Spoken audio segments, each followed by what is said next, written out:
Okay, so I'm going to walk you through how we can work on diaphragmatic breathing if you have a rib cage flare. Typically, what is a rib cage flare? It's just a way your body is posturing itself that is limiting your ability to take that full diaphragmatic breath. So it is a posture issue.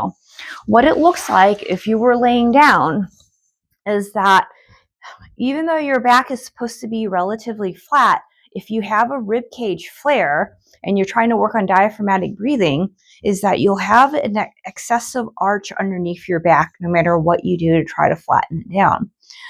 So what we're going to do is we're going to use pillows to try to create a more neutral position so that when you're working on your diaphragmatic breathing, you're more focused on allowing the body to relax and allowing the muscles to relax instead of trying to contract your core to try to bring that back flat onto the floor.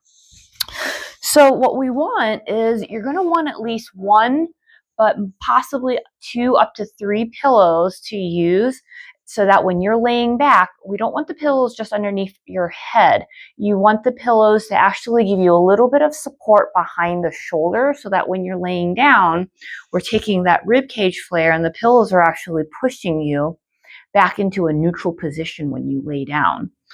So we're artificially creating that neutral spine for you. So again, the goal right now is just so that you can get that pelvic floor to relax your muscles, but at the same time, get that diaphragm working in its full range of motion. I have another pillow with me too, and that's going to help support my legs. And so my knees are going to be a little bit bent because I'm using the pillow, which will also allow me to flatten my low back a little bit too, so that I can just get a little bit more of a flatness when I lay down. So as you're working on your diaphragmatic breathing, you're going to set that pillow behind you. You want to make sure that however many pillows you're using, that your head is still in a comfortable position when you lay down. So once you get settled in, you'll see that because my shoulders are a little bit elevated now, is that gap that I had in my back has just flattened. And so I'm going to lay my legs out, and you just want them just to be in a comfortable, relaxed position. And as you're breathing in, focus on breathing in through the nose. And we're going to try to make that last for about 5 seconds.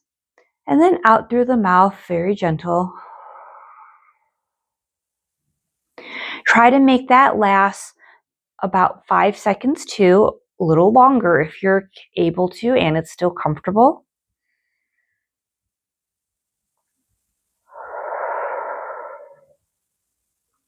During this time, focus on feeling the ribs open. We're not looking for just ribs in the belly opening and moving. We also want to feel the side of the rib expanding open too. And we want to especially feel the back expanding. So we want that back expansion with each inhale. And you should feel that the back gently spreads a little bit more across the ground. And this is great, especially if you're having that mid-back tightness.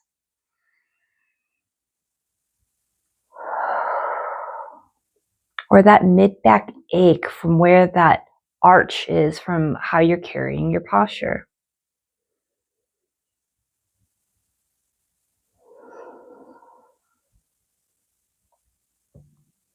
So this is a great way to help just maximize that 365-degree ribcage expansion when we're doing our diaphragmatic breath, which will really maximize how well you can allow that pelvic floor to relax and to also start to really exercise the pelvic floor and the diaphragm so that the diaphragm is actually allowed to go through its full range of motion, that 365-degree expansion on the inhale. We want it to feel like I'm not really working too hard to take that expansive breath. My diaphragm, your diaphragm, knows exactly what it needs to do. We just need to give it the opportunity to do its job properly. But in essence, we want to allow the neck and the chest to actually relax when we're taking that breath. We don't want to force that expansion. So we're going to use that pillow just to create that nice neutral position for the spine and the diaphragm. And so that's how you can use pillows to modify how you're laying down if you have a rib cage flare. Oh.